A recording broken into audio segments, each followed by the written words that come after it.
স্বাভাবিক কথাটা শুনলেও আমাদের কেমন অস্বাভাবিক লাগে। এমনকি স্বাভাবিকভাবে কেউ মরলেও আমরা এটা মানতে পারি না। কেমন জানি চিন্তা করি যে লোকটা হঠাৎ মরলো কেমনে, কোনো কারণ ছাড়া।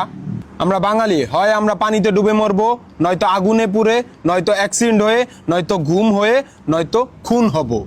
কোনো কারণ ছাড়া মরলে চিন্তা আরো বেশি লাগে, ভয় বেশি লাগে।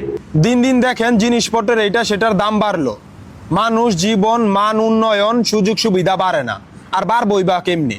এই দেশের সবচেয়ে সস্তা জিনিস হইলো মানুষের জীবন, এর থেকে সস্তা আর নাই। আর এমন সস্তা হওয়ার কারণে যখন তখন যার তার জীবন নিতাছে।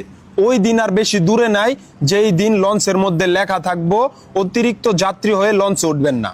মনে রাখবেন, জীবনের চেয়ে লঞ্চের মূল্য অনেক বেশি। দোকানে দোকানে সাইনবোর্ডে লেখা থাকবে আগুনে পোড়া রোগীর জন্য স্পেশাল পানি পাওয়া যায়, অথবা বিমানের গায়ে লেখা থাকবো এই বিমান বিধ্বস্ত হয়ে মানুষ মরলে কর্তৃপক্ষ দায় না।